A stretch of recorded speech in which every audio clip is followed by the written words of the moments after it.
होती इबादत तुम्हारी, ना घर घर में होती इबादत तुम्हारी। कृपा की न होती जो आदत तुम्हारी, कृपा की न होती तो आदत तुम्हारी। तो सुनी ही रहती अदालत तुम्हारी, तो सुनी ही रहती अदालत तुम्हारी। तो सुनी ही रहती अदालत तुम्हारी, तो सुनी ही रहती अदालत तुम्हारी। तुम्हारी ही उल्फत के द्रग बिंदु है ये, तुम्हारी ही उल्फत के द्रग बिंदु है ये।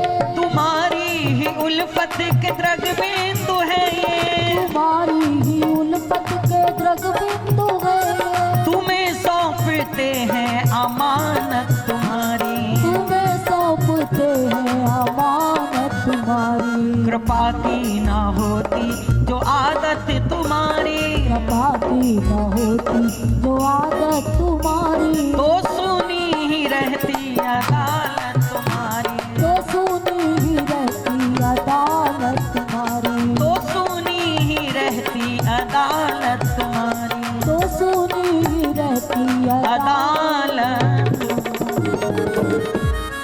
उत्तरा ने प्रभु की विनती की और कहा, जैसे आपने देवकी के पुत्रों की रक्षा की, वैसे ही आप मेरे पुत्रों की भी रक्षा करें।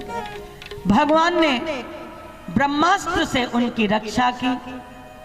इसके बाद भगवान रुकते हैं, कुंती से कहते हैं, मांगो। कुंती, तुम क्या चाहती हो? कुंती कहने लगी कि मुझे कुछ नहीं चाहिए कृष्ण। विपदा संतु न शाश्वत तत्र तत्र जगत गुरु, भवतो दर्शन यत् स्याद पुनर्भव दर्शनः। मेरे जीवन में पग पग पर विपत्तियां आती रहे। बोले दिमाग खराब है, इतना दुख झेला है फिर भी दुख मांग रही है। बोले मेरा दिमाग बहुत ठीक है, विपदा ही मेरी संपदा है और संपदा ही मेरी आपदा है। अगर मेरे जीवन में दुख ना होता तो आपका दर्शन प्राप्त ना होता। बलिहारी व दुख की जो पल पल नाम जपाए, जो पल पल आपका भजन कराता है, सुख के माथे सिल पड़े, वो सुख किस काम का? वो सुख मुझे न चाहिए, तेरी याद जो भुला दे। मुझे वो यश मुझे न चाहिए, तेरा नाम जो मिटा दे।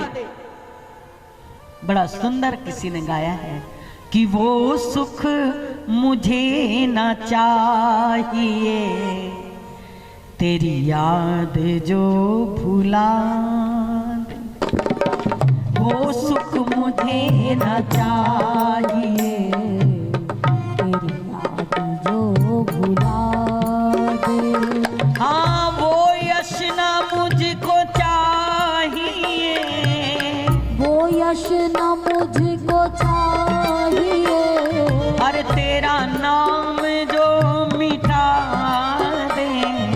तेरा नाम जो मिटा जय दे। जय। वो सुख मुझे न चाहिए,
चाहिए, वो धन मुझे न चाहिए।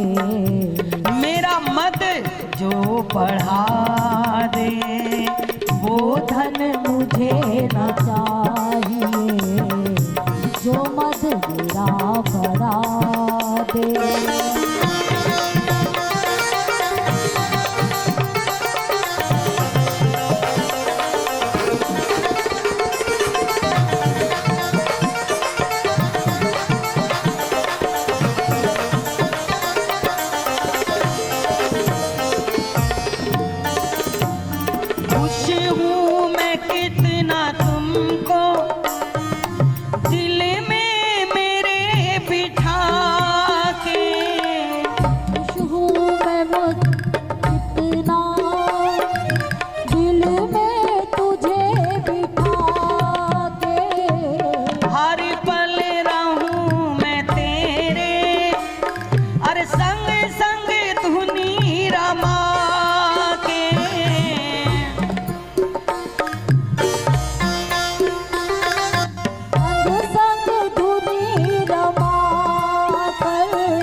पद मुझे न चाहिए, खुद को जो मिटा दे।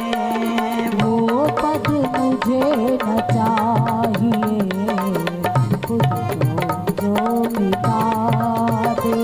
हाँ वो सुख मुझे न चाहिए, तेरी याद जो भुला दे। वो सुख मुझे न चाहिए, तेरी याद जो भुला दे।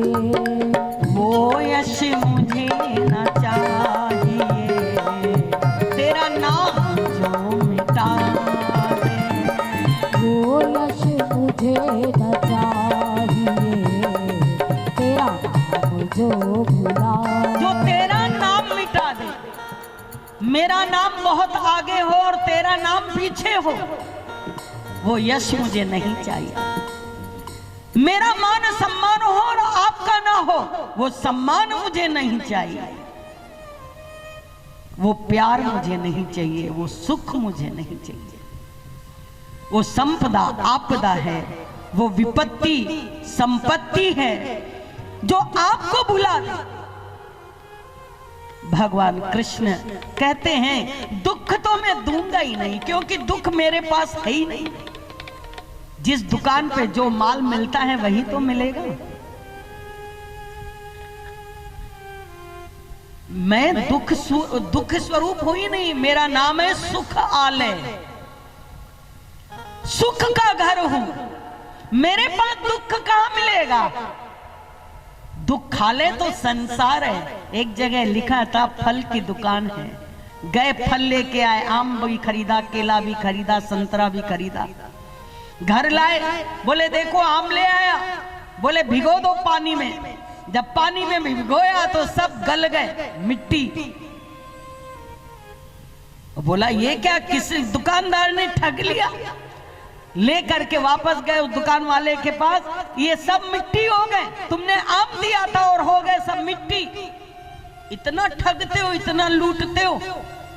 उसने कहा मेरे बोर्ड को पढ़ो। बोर्ड में लिखा था यह दुकान नकली फलों की है, यहां सब नकली फल मिलते हैं,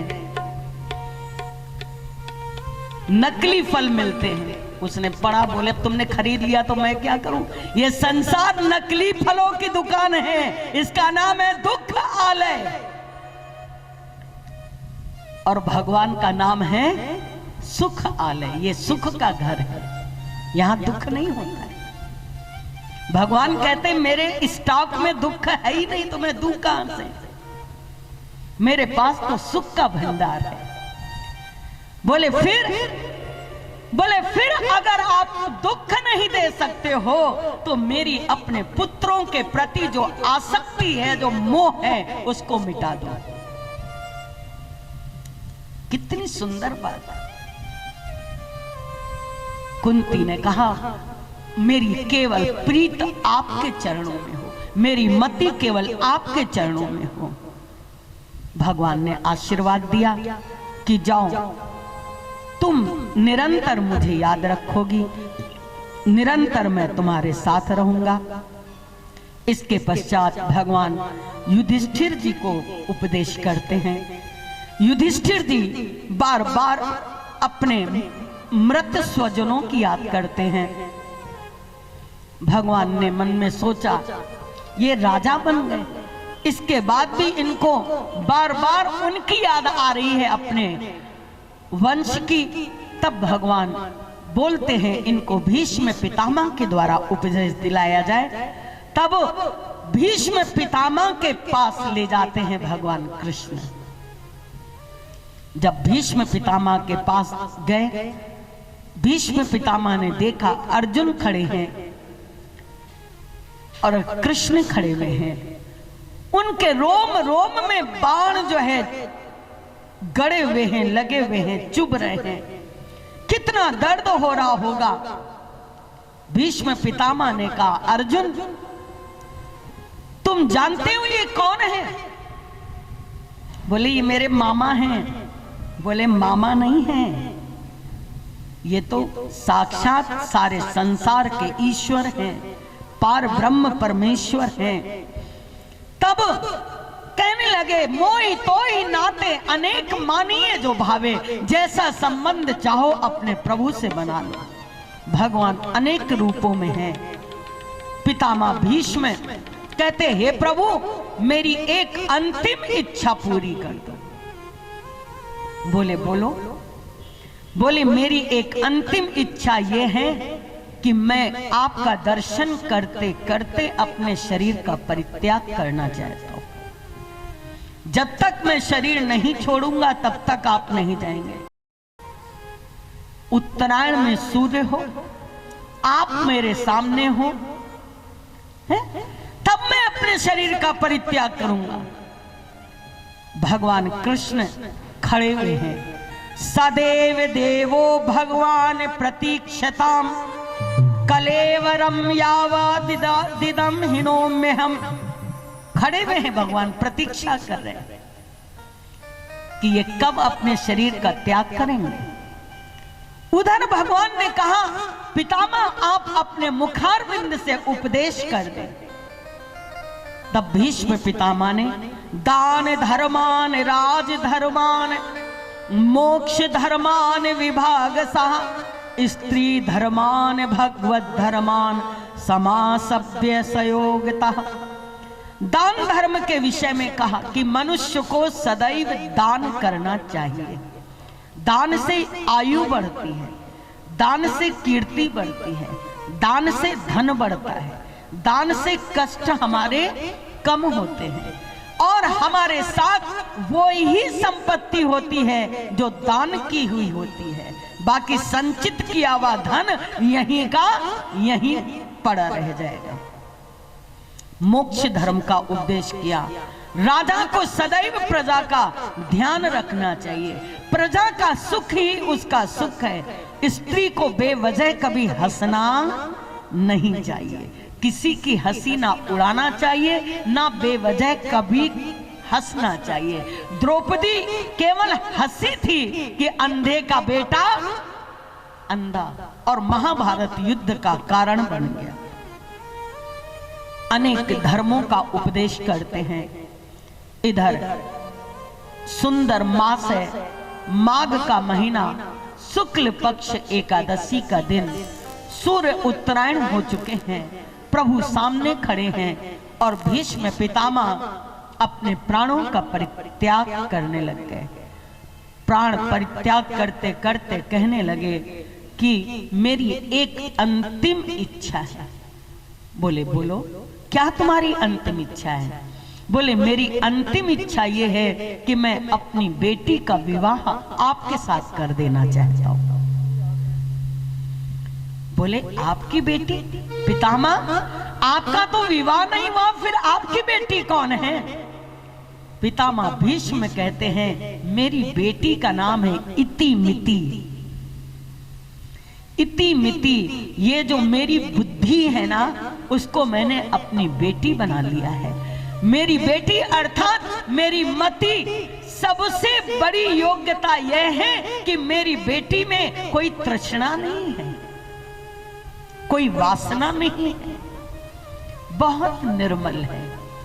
इस बेटी को मैं आपके चरणों में समर्पित करना चाहता हूं।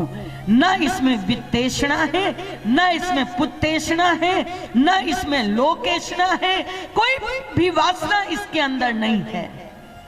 इसलिए मेरी मति आपके चरणों में, मैं अपनी बुद्धि आपके चरणों में समर्पित कर रहा हूं। भगवान कृष्ण कहते धन्य हो युधिष्ठिर